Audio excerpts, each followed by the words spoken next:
Soal operasi tangkap tangan KPK, kita sapa jurnalis Kompas TV sudah ada Zevanya Sitomeyang dan juga juru kamera Yanuar Ruslim yang saat ini berada di gedung KPK Jakarta. Selamat pagi Zevanya. Zevanya, setelah tiba di gedung KPK, apa tahapan proses pemeriksaan terhadap pejabat pajak yang kita tahu terkena operasi tangkap tangan di Banjarmasin, Zevanya?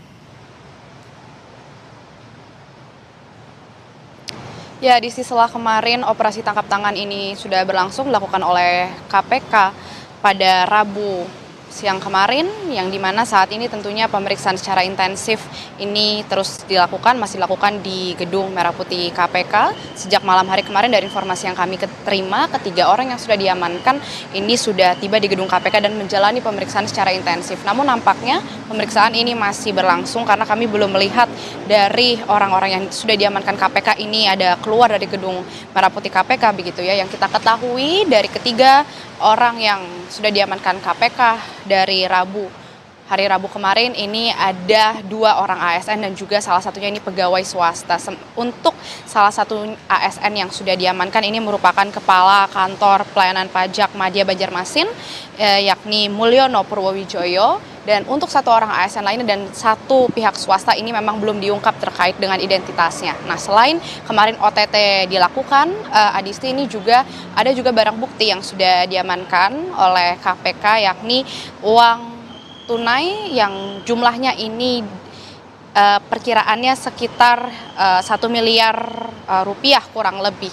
Yang dimana kalau melihat dugaan awal dilakukannya OTT ini kemarin bisa dilakukan ini dilihat bagaimana diduga ada terkait dengan restitusi pajak di Kantor Pelayanan Pajak Banjarmasin, Kalimantan Selatan, yang diduga ini di sektor perkebunan sawit, yang dimana sektor perkebunan sawit ini mengajukan restitusi PPN dan untuk memuluskan proses pengajuan restitusi pajak tersebut diduga pegawai KPP Madya Banjarmasin Kalimantan Selatan ini menerima semacam gratifikasi ataupun suap. Nah, ini yang sedang didalami Adisti dan juga saudara kepada pihak-pihak yang sudah diamankan oleh KPK ini terkait apa jenis perkaranya, kemudian bagaimana peran dari masing-masing pihak tersebut, lalu apa pasal yang berpotensi disangkakan terkait dengan hal ini. Ini sementara yang sedang didalami oleh KPK dan kami juga masih menunggu informasi Adisti terkait kapan rilis ini akan dilakukan.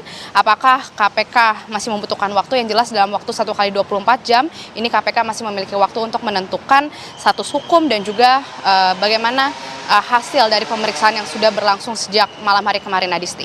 Oke, masih ada waktu 1 kali 24 jam, itu artinya sampai dengan hari ini KPK masih punya waktu untuk menetapkan status hukum terhadap ketiga orang tersebut yang dioperasi tangkap tangan. Salah satunya merupakan Kepala Kantor Pelayanan Pajak Madya Banjarmasin terkait dengan dugaan kasus korupsi restitusi pajak di sebuah perusahaan perkebunan kelapa sawit di sana.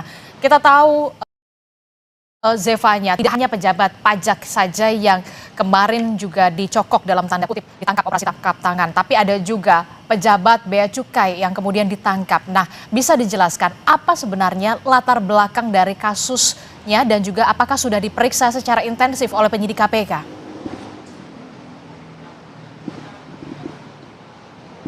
Ya, Disti, selain juga kemarin OTT yang berlangsung di Banjarmasin Kalimantan Selatan, ini memang ada 2 kegiatan OTT berbeda yang dilakukan oleh KPK, di mana salah satunya ini terkait dengan pegawai Bea dan Cukai yang dari kantor Bea Cukai Pusat di Rawamangun, Jakarta Timur. Nah, untuk pegawai Bea Cukai ini yang kemarin dilakukan OTT, ini memang salah satunya yang terlibat ini adalah ex-direktur penyidikan dan penindakan Ditjen Bea Cukai, yang dimana ia diamankan di wilayah Lampung. Sementara untuk ada beberapa pihak lainnya juga dari pegawai Bea Cukai ini yang diamankan atau dilakukan OTT oleh KPK di wilayah Jakarta, yang dimana untuk latar belakang kasusnya ini diduga terkait dengan kasus importasi, yang dimana diduga ada beberapa barang-barang yang masuk ke Indonesia ini yang diduga terlibat diduga ada tindakan pidana korupsi di sana. Ini yang masih didalami oleh KPK, Adisti dan juga saudara, di mana selain OTT kemarin berlangsung juga di wilayah Lampung dan juga Jakarta, ada juga barang bukti yang sudah diamankan oleh KPK, yakni ada uang miliaran rupiah dan juga ada logam mulia seberat 3 kg ini yang diamankan dari rangkaian operasi senyap yang kemarin dilakukan KPK di wilayah Jakarta dan juga Lampung. Diketahui untuk salah satu pihak yang diamankan ini sekarang ia menjabat sebagai kepala kantor wilayah DJBC di Sumatera bagian Barat, sehingga kemarin OTT dilakukan di wilayah Lampung untuk salah satu pihak yang diamankan tersebut. Kita akan tunggu, Adisti, karena proses pemeriksaan intensif juga berlangsung sejak malam hari kemarin. Akan kami nantikan bagaimana status hukum setelah proses pemeriksaan sudah berlangsung kemarin, Adisti. Baik, kita akan tunggu bagaimana rilis yang dilakukan oleh KPK terkait dengan status hukum baik untuk pejabat di lingkungan pajak dan juga di Bea Cukai. Terima kasih informasinya jurnalis Kompas TV Zevanya Situmeang dan juga juru kamera Yanuar Ruslim di Gedung Merah Putih KPK Jakarta.